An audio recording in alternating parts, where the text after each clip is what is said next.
जीवन में जिस दिन आप ये समझ गए कि आपकी हार और जीत के लिए आप स्वयं ही जिम्मेदार हैं, उस दिन आपको सफल होने से कोई नहीं रोक सकता। पूजा करते हो तो विश्वास करना सीखो, बोलने से पहले सुनना सीखो, खर्च करने से पहले कमाना सीखो, हार मानने से पहले फिर से कोशिश करना सीखो, रिश्ते बनाने से पहले निभाना सीखो, रोने से पहले किसी को हंसाना सीखो और मरने से पहले खुलकर जीना सीखो। एक खुशहाल जीवन जीना है तो ये बातें याद रखना। जल्दी माफ कर दो, धीरे धीरे विश्वास करो, प्यार सच्चा करो, जोर से हंसो और किसी के चेहरे पर मुस्कुराहट लाने का मौका कभी न छोड़ो। दो बातों में पक्के रहिए, ईमान के और जुबान के। दो चीजों से बचकर रहिए, झगड़े से और मुकदमे से। दो चीजों को कभी न भूलिए, भगवान का नाम और दूसरों का सम्मान। दो चीजों का ध्यान रखिए, कहिए वह जो सच्चा हो और करिए वह जो अच्छा हो।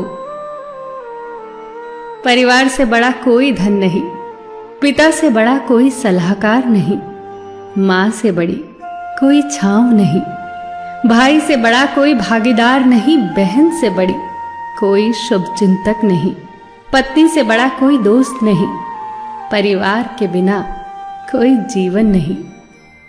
संयम हमारे चरित्र की कीमत बढ़ाता है, परंतु मित्र और परिवार हमारे जीवन की कीमत बढ़ाते हैं। हमारे जीवन के दो प्रबल शत्रु क्रोध और चिंता है। क्रोध से विवेक का नाश होता है तो चिंता से मनोबल का। क्रोध से शांति का नाश होता है तो चिंता से सौंदर्य का। सेवा करनी है तो घड़ी मत देखो, प्रसाद लेना है तो स्वाद मत देखो, सत्संग सुनना है तो जगह मत देखो, भलाई करनी है तो स्वार्थ मत देखो, समर्पण करना है तो दिल देखो, दिमाग मत देखो, और रहमत पानी है तो हर इंसान में ईश्वर को देखो। जो आपके पास है, जिसका आपके लिए कोई मूल्य नहीं, वो किसी जरूरतमंद के लिए मूल्यवान हो सकता है। आपके पास जो है उसकी इज्जत करना सीखिए, क्या पता उसे पाने के लिए कोई रोज तड़पता हो। जो लोग तुम्हारी बुराई करते हैं वो सदैव करेंगे, करते ही रहेंगे, चाहे तुम अच्छा करो या बुरा। इसीलिए शांत रहकर कर्म करते रहो, निंदा से मत घबराओ। निंदा उसी की होती है जो जिंदा है, मरने के बाद तो सिर्फ तारीफ होती है। सुखी जीवन की प्रार्थना करने के बजाय प्रार्थना उस शक्ति को पाने के लिए किया करो जो तुम्हें एक मुश्किल जीवन को सहन करने की क्षमता दे। अपने कर्मों में अपने आप को पूरी तरह से समर्पित कर दो। जिस काम को तुम शुभ और उचित समझो उसे खुलकर करो, पूर्ण समर्पण से करो। चाहे वो भक्ति हो, विद्यार्जन हो, साधना हो, सेवा हो, तप हो, तपस्या हो, दोस्ती हो, गृहस्थी हो या फिर प्रेम हो, जो भी करो पूर्ण तन्मयता से करो। कड़वी गोलियां चबाई नहीं जाती, निगली जाती हैं। उसी प्रकार जीवन में अपमान, असफलता, धोखे जैसी कड़वी बातों को सीधे गटक जाओ। उन्हें चबाते रहोगे, अर्थात सदैव उन्हें याद करते रहोगे, तो जीवन कड़वा ही होगा। पैसा तो सब कमाते हैं, दुआएं भी कमाओ। दुआ वहां काम आती है जहां पैसा काम नहीं आता। जो अच्छा लगता है उसे गौर से मत देखो, ऐसा ना हो कि उसमें कोई बुराई निकल आए, और जो बुरा लगता है उसे गौर से देखो। संभव है कि उसमें कोई अच्छाई नजर आ जाए।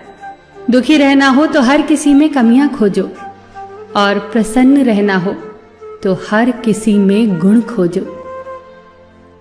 कुएं का पानी सब फसलों को एक समान मिलता है, परंतु फिर भी करेला कड़वा, गन्ना मीठा और इमली खट्टी होती है। ये दोष पानी का नहीं है, बीज का है। ठीक वैसे ही सभी मनुष्य एक समान है, परंतु उन पर असर संस्कारों का पड़ता है। जो उचित हो वही करो। जैसे आनंद के लिए उचित है मधुर संगीत, खाने के लिए गम, पीने के लिए क्रोध, निगलने के लिए अपमान, व्यवहार के लिए नीति, लेने के लिए ज्ञान, देने के लिए दान, जीतने के लिए प्रेम, धारण करने के लिए धैर्य, तृप्ति के लिए संतोष, त्यागने के लिए लोभ, करने के लिए सेवा, प्राप्त करने के लिए यश, फेंकने के लिए ईर्ष्या, छोड़ने के लिए मोह, रखने के लिए इज्जत और बोलने के लिए सत्य। न तुम अपने आप को गले लगा सकते हो, न ही तुम अपने कंधों पर सर रखकर रो सकते हो। एक दूसरे के लिए जीने का नाम ही जिंदगी है। इसीलिए वक्त दो उन्हें जो तुम्हें चाहते हैं दिल से। सबका ख्याल रखना, पर अपना भी ख्याल रखना। हमेशा मुस्कुराते रहना, कभी अपने लिए तो कभी अपनों के लिए।